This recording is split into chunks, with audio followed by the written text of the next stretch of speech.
안녕하세요. 5월 14일 마감 브리핑 시작하도록 하겠습니다. 일단은 오늘 이제 밤이죠. 예, 이제 미국이 대중국 관세 발표 예정에 있습니다. 얘기가 나오는 게 계속 전기차, 태양광, 뭐 배터리 이런 산업에 대해 가지고 관세를 높일 거다. 뭐 이런 얘기가 나오고 있고, 일단 나왔을 때 이제 어떤 반응이 있을 거냐, 뭐 이런 거 보시면 되는데, 우리나라 같은 경우에 오늘 철강주가 좀 상승이 나왔죠. 예, 근데 저번에 뉴스에서 나왔었지만 철강도 그렇고 오늘 보니까 전기차도 그렇고 그다음에 뭐 태양광도 그렇고 실제로는 이제 관세를 이제 올린다고 해도 미국에서 판매되는 비중이 워낙 작기 때문에 이게 그렇게 효과가 없을 거다 뭐 이런 얘기도 있더라고요. 그래도 일단은 주식하는 입장에서는 이런 걸로 재료를 이용해 먹을 수 있다 이렇게 생각을 하시면 될 것 같습니다. 일단 내일 우리나라 증시 이제 휴장을 하죠. 예, 그리고 가장 중요한 미국의 CPI 발표가 있습니다. 그래서 이거를 확인한 다음에 일단 다음에 흐름을 보시면 되는데 오늘 좀 이따 말씀을 드리겠지만 개인 같은 경우 오늘 매도를 많이 했습니다. 아무래도 좀 하루가 쉬기 때문에 개인들은 단기 투자를 많이 하잖아요. 예, 그래서 챙겨가는 모습 이렇게 보였다 생각을 하시면 되고 5월 16일에 HLB FDA 승인 여부 이제 발표가 되는데 이때 이제 바이오주 흐름 좀 나오나 좀 지켜볼 필요가 있겠다 생각이 듭니다. 일단 체크상을 좀 보시면은 환율이 조금 올라가지고 1369원 마감을 했고 원유 같은 경우에도 크게 변화 없이 79달러 이렇게 마감을 했습니다. 일단 미국 증시를 좀 말씀을 드리면은 CPI 발표를 앞두고 있기 때문에 역시나 이쪽도 혼조세다. 그래서 관망세를 유지를 하고 있다 이렇게 생각을 하시면 되고 또 오픈 AI 아까 말씀드렸다시피 이렇게 인공지능 기반해가지고 검색 엔진 발표를 했는데 생각보다는 그렇게 시장에서 반응이 강하진 않았습니다. 그래서 지금 AI 관련주들도 그렇고 확실히 상방을 넘어가기가 쉽지 않다. 이미 기대감을 어느 정도 많이 이제 충족을 시켰고 어느 조정이 거치지 않는 이상은 추가 상승이 좀 어렵지 않을까 뭐 이런 생각도 좀 들고 있습니다.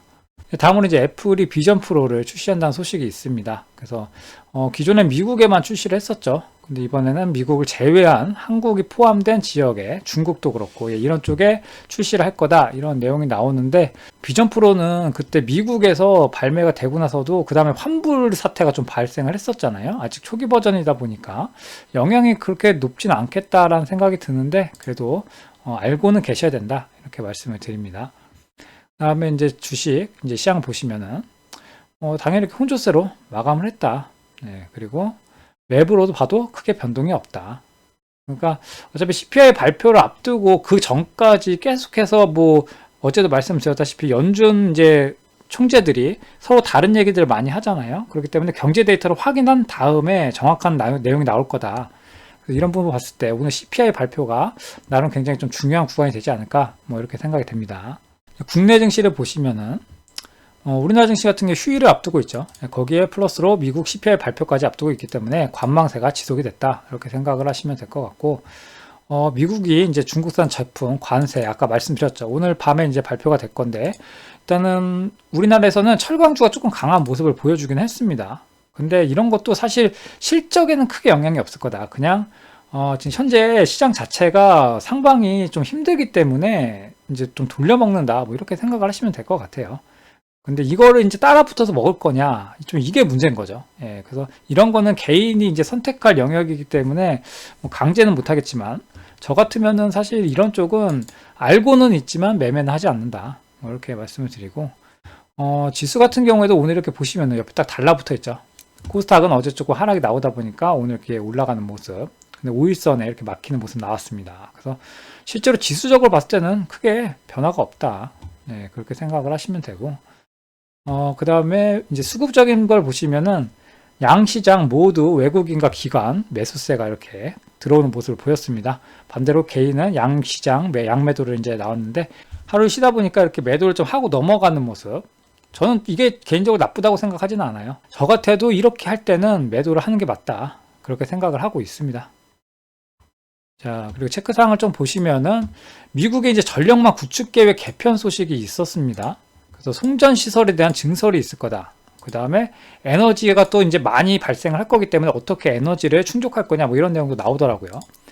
전선 관련주 같은 경우에는 지금 저번부터 계속 말씀드리다시피 매매가 사실상 불가능한 구간이다. 이제 완전 이제 꾼의 영역이다 이렇게 말씀드리기 때문에 힘들다. 그런데 반대로 에너지 쪽은 그래도 나쁘진 않겠다 이런 생각은 듭니다. 만약에 본다고 하면 원전 쪽이 그나마 차트적으로 봤을 때는 괜찮더라고요. 물론 원전하고 태양광 뭐 이런 얘기가 나오고 풍력도 있겠지만 현재로 봤을 때 차트적으로만 봤을 때는 태양광은 사실 대표주가 하나솔루션이잖아요. 예, 근데 아무래도 역배열에서 이제 한번 올라오는 모양이기 때문에 전체적인 섹터의 차트 흐름을 봤을 때는 원전주가 그래도 나쁘지 않아 보인다. 뭐 이렇게 말씀을 드립니다. 일단은 그 다음에 뭐 관심주는 당연히 없고, 이거 조금 말씀을 드릴 부분인데, 관심주 제가 이제 말씀을 드리면은 지켜본 다음에 구매를 하셔야 됩니다. 혹시나 몰라서. 뭐 지금 제가 영상 올려서 보시는 분이 많지 않다 보니까 매수를 하시는 분이 사실 없을 거다라는 생각은 드는데, 이게 이렇게 장이 끝나고 그냥 종목 그 순간의 차트를 보고 말씀을 드리는 거기 때문에 그 다음 날이나 그 다다음 날에 이제 주가의 흐름에 대해 가지고 대응하는 거는 개인의 영역입니다. 그래서 지켜볼 만한 종목을 그냥 말씀만 드리는 거지 매수를 해서 무조건 끌고 간다 이런 개념은 좀 위험할 수 있다. 네, 이렇게 말씀을 드립니다. 그다음에 시간외를 보시면은 뭐 세운메디칼 뭐 실적이 좀 좋게 나왔죠. 예, 그래서 실적주. 그다음에 엑세스바이오 같은 경우에는 뭐 재판에 승소했다 그러면서 개별 이슈로 상승이 나오는 모습. 그 외에 뭐 화장품이나 뭐 개별적인 종목들 이렇게 올라오고 있습니다. 일단은 15일 일단 CPI 발표를 좀 보셔야 된다 이렇게 말씀을 드리고 22일 엔비디아 실적도 이제 멀지 않았습니다. 그래서 그 구간까지 보시면은 그 다음에 AI 주들 같은 경우에는 확실히 흐름이 이제 조금 이제 상방이나 하방이나 좀 나올 가능성이 있다. 뭐 이렇게 생각을 하고 있습니다. 네, 그럼 고생 많으셨고 내일 하루 푹 쉬시고 목요일 날 성공 투자하시기 바랍니다. 감사합니다.